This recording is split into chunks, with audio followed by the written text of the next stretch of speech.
Hey guys, welcome back to the channel. Today I'm going to be sharing some tips for financial freedom.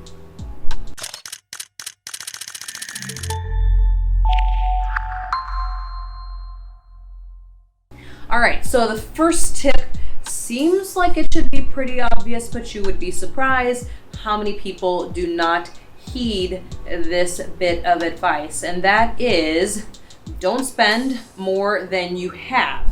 So if you have a credit card, you already know, and you're making payments on it and you're not paying it off every month, then you're spending more than you have. So make sure that you start to set yourself up for that financial freedom that you're seeking. So many people ask us, how do you guys get to do what you do? How do you travel full time and you don't have to have 9-to-5 jobs all the time in order to pay for that and to finance that? And this is how. So the first thing is that you need to focus on the kind of lifestyle that you want to create. And this is actually going to help you if you come back to that point every time of what that is that you want to create, because once you envision that, then that's going to help you to do the things that you need to do, the hard things, to get to where you want to be.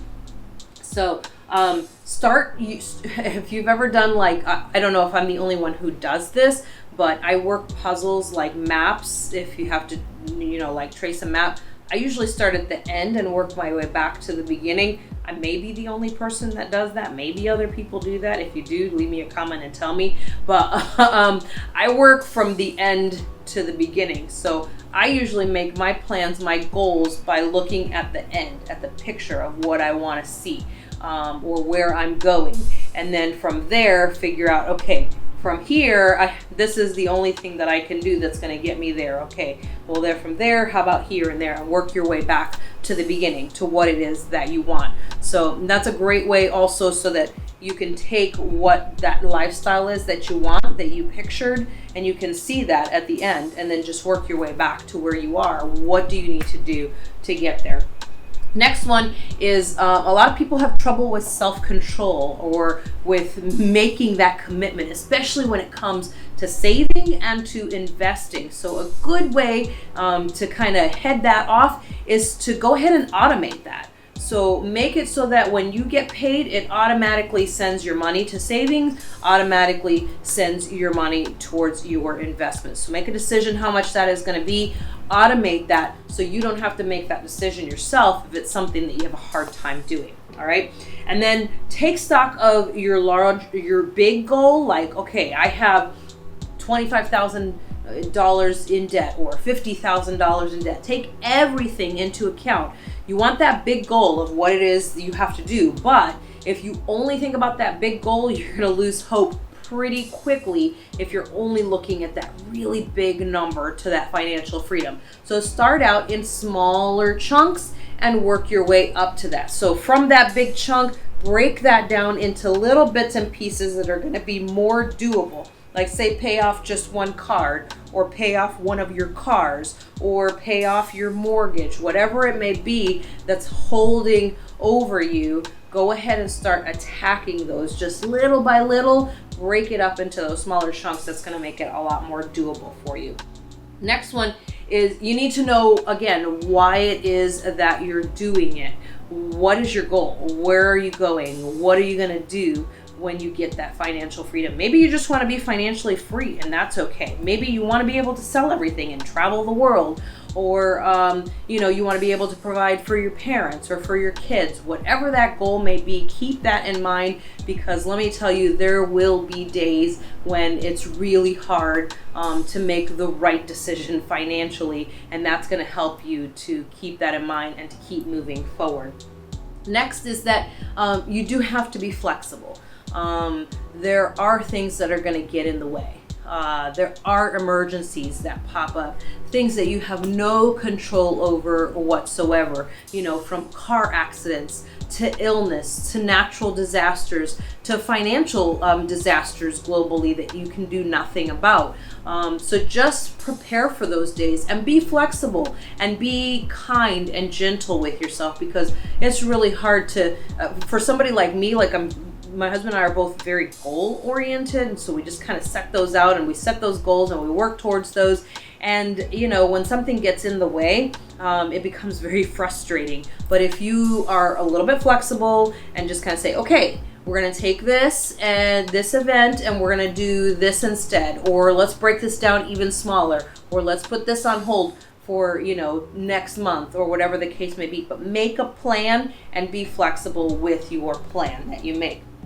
The next one is that you need to have an emergency fund. It's really hard to do when you first start out, to build up an emergency fund when you're trying to make head through all of the other expenses that you're trying to get rid of.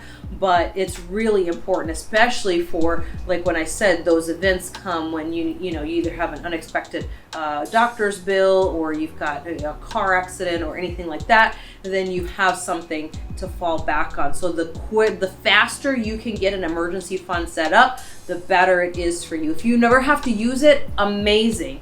That would be fantastic, but at least the money is there, and it buys you that peace of mind of not having to think, you know, we went 20 plus years of our marriage not having a credit card. And the big thing that people always asked us was, well, what if there's an emergency? And it's like, well, that's what the emergency fund is there for, is to take care of that emergency. And that takes that off the table. Then you don't have to be like, well, I have to have a credit card in case of an emergency. So you don't have to do that. And then the last one is embracing minimalism.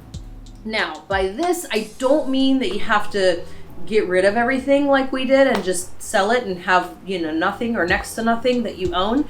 But the importance here is reducing the things that you use and how those things use you.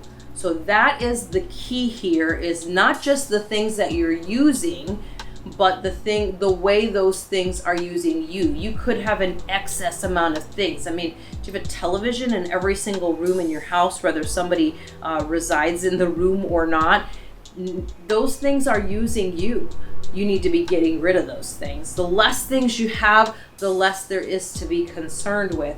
And that's the importance of minimalism. Again, it isn't not owning anything, it's reducing the number of things that you use, so that those things are not using you and forcing you to do all this extra stuff, so that you can have them and keep providing the, you know, keep having them in your home, even though they're not providing any value really to your life.